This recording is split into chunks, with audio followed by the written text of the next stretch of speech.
Welcome back. It is Frankie Boyer. This is Biz Talk Radio. And my next guest, this is such an important story. And Lawrence E. Penn is with us. He's an African-American West Point graduate, Ivy League educated veteran who served honorably as an officer in the United States and the founder of the private equity firm, the Camelot Group.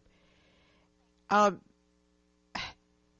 not really clear of what happened to you, but if you can tell us a little bit about your story, because you were imprisoned on questionable charges, and I'm not sure I understand how all of this came about and how the story unfolded, so please do share with us. And welcome to the program, Lawrence. Frankie, thank you for having me on your wonderful show, and thank you for the ability to discuss this issue of wrongful convictions under the color of law. The Camelot Group, I was the founder of the Camelot Group after leaving the military, going to Columbia Business School, and started a firm that ended up managing capital, in the form of a general partner and limited partnership. New York State law, by declaratory decree, which means a judge interprets the law and says this is what it means, says that joint and common owners, general partners and limited partnerships, cannot be charged or found guilty of larceny. And I was a joint and common owner that was charged under the color of law. And when you say under the color of law, that is when an official, a judge, prosecutor, or police person charges you with something when the law says you specifically cannot do that. And that is a violation of civil rights, but more importantly, it is a crime under federal law 18 U.S.C. 242. And so it's a pretty simple case in terms of what happened. Turning it around is something that we're in the process of doing, and we did that by filing a lawsuit against New York State officials and Supreme Court justices for violations by depriving me of my rights under the color of state law. So when you have military officers, people who serve, and you say, thank you for your service, you're thanking them for upholding the Constitution in which they serve. And when they come home, they get into a career, and you take that immunity or privilege, which is a law. If I am an American citizen, I have an immunity or privilege not to be murdered because that is a crime. And if someone does that to you, you're upholding your immunity and privilege and saying, you're not allowed to do that to me. And, of course, the person is charged and dealt with by the law. This is a law that protects partners. So if you're married and you're a partnership, you are a joint and common owner of the marital property. And if someone comes into your house and said, you know what, you took your husband's $100 off of his desk and you spent it, that's larceny. It's actually not larceny. Because you're a joint and common owner, we don't know whether or not there's an agreement between you and your husband. And what they did in my case is they charged it. They put me in jail for 14 months. So I was detained for 14 months. How is this possible? This happens every day. And in this case, my defense attorney, who we sued, along with the judges who we sued after I left, I said, how could this happen? This doesn't make sense. Yeah, exactly. It doesn't make any sense. It doesn't make any sense. In this day and age, and that's why we have this lovely woman, Rose Colombo, who comes on and says, watch out for your attorneys. Watch out because there's so much corruption in our systems today that people need to know about. And this is another blatant story. And again, Frankie, I wanted to emphasize to you is that Perkins Coie represented me through the entire appeals process, all the way up to the top court in the state of New York, the Court of Appeals. And the first court, you take your case back to the first court. They said, you want a partner, but we required you to take your partnership in a plea deal. So you knew I was a partner. You required me to give up my partnership while holding me for 14 months in jail under the color of law.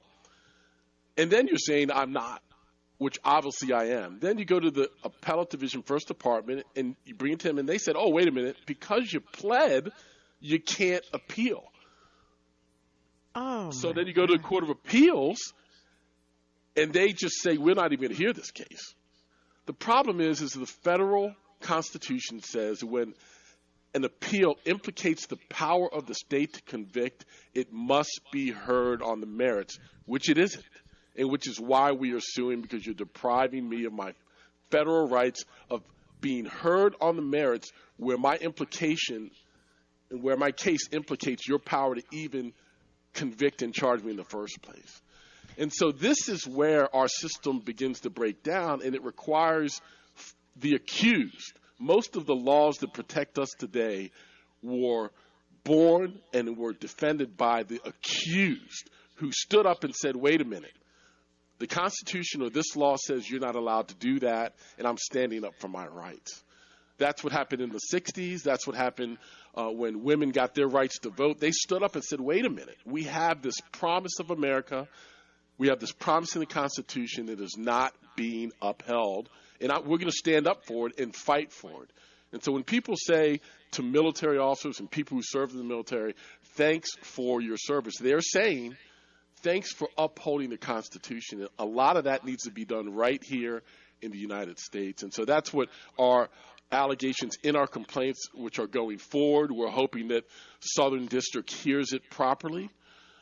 We have had one of the judges removed and recused or disqualified, and we plan to have another one disqualified so that we can fight at the courthouse steps. But this is, Lawrence, you can't get back all those months that you spent in prison, the money that you lost, or can you? No, well, if I were to win the civil rights case, it would go back to the Court of Appeals. The Court of Appeals should hear it on the merits. If it's heard on the merits and turned over, then I am left with injuries. Those injuries include 2 years of incarceration, a loss of $25 million of my interest in the fund, which I created from nothing. Oh, boy. And there's civil rights, you get compensatory damages and punitive damages up to 3 times. So it's a fight. It's a fight that people have joined in. And it's a fight that we believe is worth fighting, because it's one of the few cases where you can say, wait a minute, you broke the law by prosecuting in the first place. There are very few laws that say, judge, prosecutor, you cannot do this specific act, this specific task. You cannot charge an owner from stealing wherein they have property. It's crazy. That's what happened. We think that's why many people are trying to cover it up. But the most recent PR Newswire that went out has in detail explained everything with the law, and people are seeing it. And people need to stand up for other people's rights. And so we appreciate that opportunity. So where are you today? Were you able to get back into the group that you started, the Camelot Group? Well, so the company, the entities are still alive. They're in litigation. I obviously got out after 2 years, served parole to 2017, and then we started fighting the appeals cases to the top. And then now we have, because we aren't heard on the merits, and it's a tough thing to do. It's a tough thing to turn over a wrongful conviction of a West Point graduate because it looks really bad. It makes people question, what are we doing here? We have a prosecutor who broke the law. And we have judges who allegedly broke the law as well by not hearing a case on the merits. And so it requires you to take steps, and those steps are civil rights action. We did that, and we're in the process of putting those cases forward, which are in SDNY right now. A Bivens case is against federal actors, in this case the SEC and one federal judge, and a state case, a 1983, which is a civil rights case, is against the state actors. So you have to understand how to do those things. We've put those cases forward with specific allegations, with proof, which are all on the record, and we think that if it's heard, it will be turned over. And if it's turned over, it'll be light shined on the court system that needs to be shined. Wow. There are a lot of people, as you know, who are all right. behind Let's give out. Is there a website that you've created, or how can people find out more about the case? All they have to do is go to PR Newswire, search New York State officials sued. Okay. Or PR Newswire, the Camelot Group, and it will come up, and it'll walk you through the entire news release. Will you please come back and share with us more and keep us posted on the case? Absolutely. I'll be willing to do that at any time. It's something that your business listeners should want to pay attention. Absolutely. Thank you so much, Lawrence. Best of luck, and we'll be back in just a moment. I'm Frankie Boyer, and this is Biz Talk Radio.